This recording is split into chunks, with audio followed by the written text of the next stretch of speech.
नमस्कार दोस्तों। जब भी मिडल ईस्ट वॉर की बात होती है तो सबसे पहले ऑयल और गैस प्राइसेस की डिस्कशन होती है। लेकिन एक और चीज़ है जो क्वाइटली ग्लोबल एग्रीकल्चर को इफ़ेक्ट कर सकती है, वो है फर्टिलाइज़र। अगर स्ट्रेट ऑफ हॉर्मोज में शिपिंग डिस्टर्ब हो जाती है तो सिर्फ ऑयल ही नहीं बल्कि यूरिया, डीएपी, एनपीके और अमोनिया जैसे फर्टिलाइज़र के प्राइसेस भी ग्लोबल लेवल पर बढ़ सकते हैं और इसका डायरेक्ट इम्पैक्ट पड़ सकता है फार्मर्स और फूड प्राइसेस पर। तो आज की वीडियो में हम बात करेंगे मिडल ईस्ट वॉर से ग्लोबल ट्रेड पर क्या इम्पैक्ट पड़ेगा, ऑयल और गैस के साथ फर्टिलाइज़र पर इफ़ेक्ट क्यों, इनका क्या रिलेशन है, इसके बारे में हम बात करेंगे। स्ट्रेट ऑफ हॉर्मोज एक मेजर ग्लोबल शिपिंग रूट क्यों है, इसके बारे में भी आज हम बात करेंगे। और सबसे ज़्यादा जो इम्पोर्टेंट टॉपिक है आज का, वो है खरीफ सीज़न क्रॉप प्रोडक्शन पर मिडल ईस्ट वॉर का क्या प्रभाव पड़ेगा।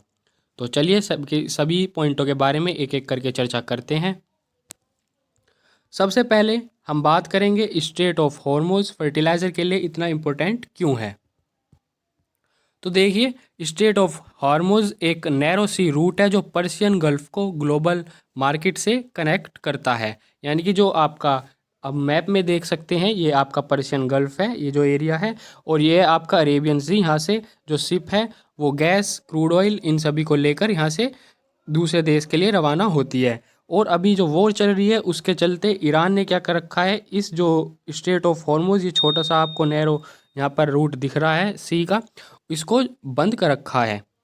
और अपने ही मर्जी से यहाँ पर कुछ कंट्री है जैसे चाइना, रसिया और नॉर्थ कोरिया, इन सभी के जहाज़ों को यहाँ से जाने दे रहा है। बाकी की कंट्रियों के लिए यहाँ पर बहुत ज़्यादा टैक्सेस उसने बढ़ा रखे हैं, टैक्स वसूल कर रहा है या फिर उनको जाने ही नहीं दे रहा है। ठीक है।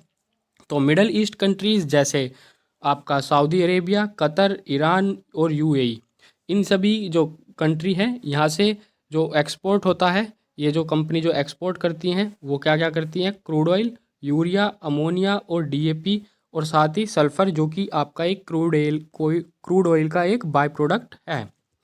और सल्फ़र का प्रयोग जो होता है वो ज़्यादातर आपका जो मेडिकल जो आपकी मेडिसिन्स होती है उनको बनाने में किया जाता है। अब बात करेंगे फर्टिलाइज़र प्रोडक्शन का रियल कनेक्शन। तो देखिए, जो यूरिया होता है, यूरिया और अमोनिया, इनका जो बेस होता है वो होता है नेचुरल गैस।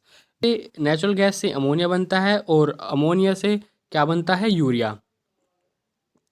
और मिडल ईस्ट वर्ल्ड का एक मेजर गैस सप्लायर है। तो इसी वजह से जो क्या है आपका जो ये फर्टिलाइज़र है, ये आपकी इंडस्ट्री ये इम्पैक्ट हो सकती है। अब हम बात करेंगे डीएपी और एनपीके फर्टिलाइज़र की। तो इनके लिए चाहिए होता है फॉस्फेट रॉक्स, जो कि आपकी मिडल ईस्ट एरिया में से ही आपको मेनली निकालनी होती है, वहाँ पर ही ये पाई जाती है नेचुरली रूप से। और साथ ही पोटेशियम, इसका भी जो इंडिया है वो ऑलमोस्ट 100% इसका इंपोर्ट करता है। साथ ही जो सल्फ़र है जो कि क्रूड ऑयल का एक आपका बाय प्रोडक्ट है, इसका भी हम उपयोग इसमें करते हैं। और अमोनिया, तो देखिए जो सल्फ़र का जो लार्ज सप्लायर भी गल्फ़ रीजन से ही आता है। नेक्स्ट है हमारा शिपिंग रुकने से फर्टिलाइज़र प्राइसेस क्यों इंक्रीज़ हो गए। तो देखिए, वॉर है, वॉर से क्या है, इसमें हम देख रहे हैं कि स्ट्रेट जो हॉर्मुज़ है उसमें रिस्क बढ़ा है, उसको इसने बंद कर दिया है। किसने, ईरान ने। जिसके कारण शिप जो है वो डिले हो गई है, लेट से देरी से पहुंचेंगी या फिर वो वहाँ पर ही रुकी हुई है एंकर डालकर। इसका इम्पैक्ट क्या होगा कि फर्टिलाइज़र जो एक्सपोर्ट है वो रिड्यूस होगा और सप्लाई वहीं की वहीं है। सप्लाई हमको चाहिए ही है क्योंकि एग्रीकल्चर जो आपकी हमारी जो इंडिया है वो एग्रीकल्चर बेस्ड इकोनॉमी है हमारी अभी के लिए तो फ़िलहाल।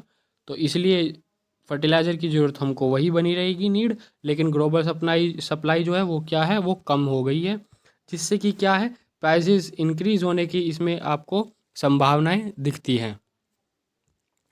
अगर हम दूसरा पहलू देखें इसका, तो वो है आपका गैस। गैस जो है वो आपकी महंगी हो गई है, जिससे क्या है, अमोनिया जो है वो भी महंगा हो जाएगा। और अमोनिया महंगा हो जाएगा तो उसका भी इम्पैक्ट पड़ेगा आपका यूरिया पर।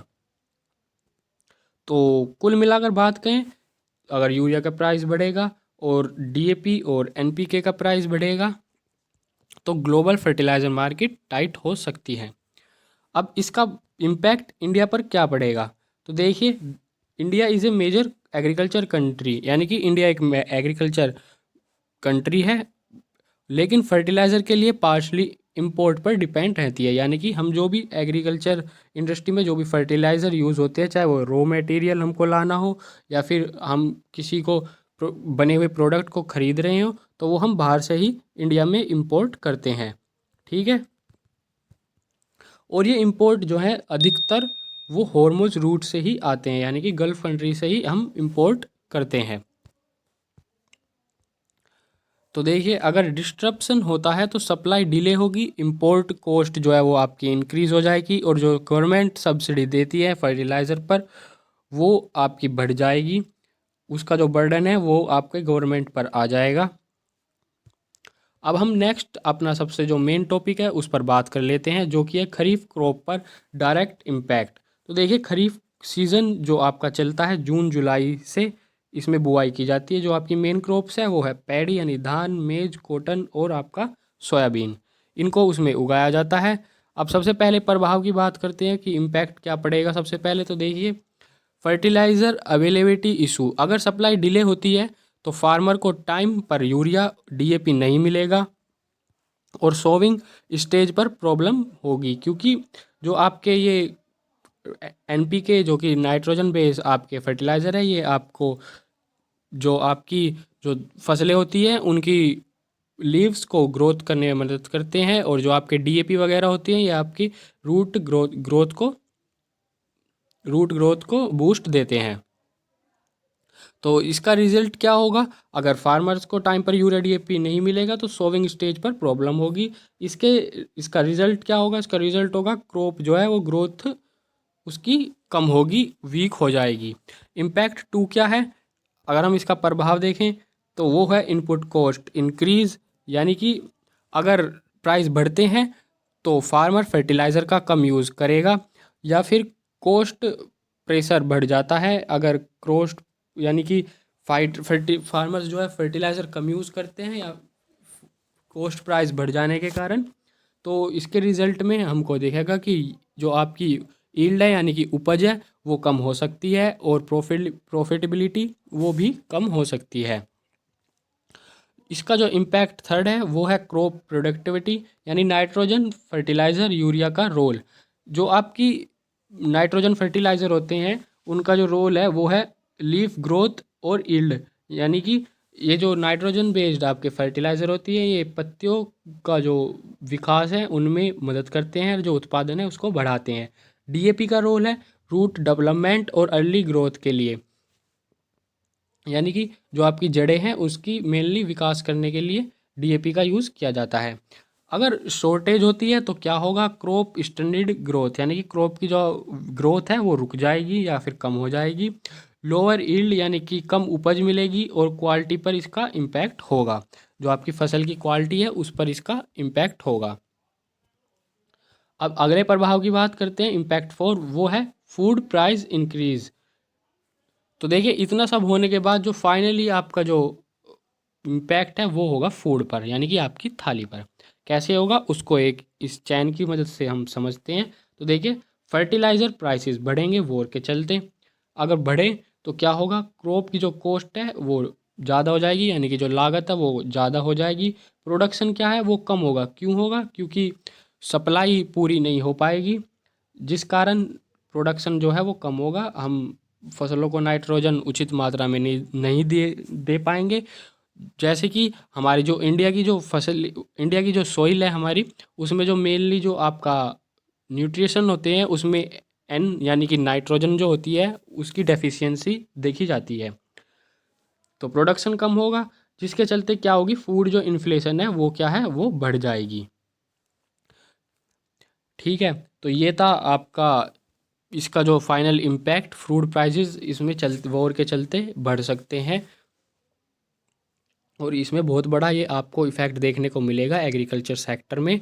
अगर हम अभी हाल ही की जो सिचुएशन है उन पे बात करें, इंडिया में क्या सिचुएशन है, तो देखिए, इंडिया में जो यूरिया के प्राइसेस हैं वो गवर्नमेंट के कंट्रोल में है।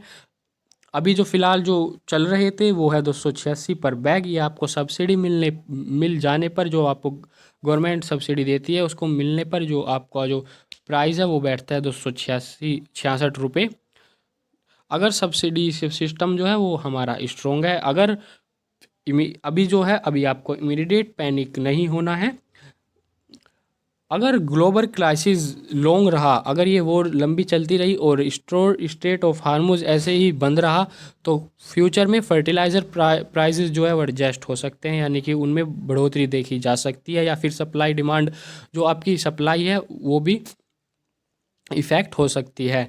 और सब्सिडी जो बर्डन है वो भी एक्सप्लोड कर सकता है गवर्नमेंट के ऊपर। गवर्नमेंट इस पे ऐसा भी कर सकते हैं कि सब्सिडी को या तो कम कर दे और उसका बर्डन आपके ऊपर डाल दे, लेकिन ऐसा बहुत ही कम होगा, क्योंकि फार्मर्स को जो गवर्नमेंट है वो ऐसे ही नहीं बर्डन डाल सकती। तो इसलिए आप पैनिक ना करें। अगर हम फाइनल कंक्लूजन की तरफ चलें तो दोस्तों सिंपल बात है, स्ट्रेट ऑफ हॉर्मुज सिर्फ ऑयल का रूट नहीं है, ये ग्लोबल एग्रीकल्चर सप्लाई चेन का एक लाइफलाइन है। अगर यहाँ डिस्टर्बन होता है तो फर्टिलाइजर सप्लाई इम्पैक्ट होगी, प्राइसेस इंक्रीज होंगे, खरीफ क्रॉप में रिस्क जो है वो बढ़ेगा, और फ्रूट प्राइसेस बढ़ सकते हैं।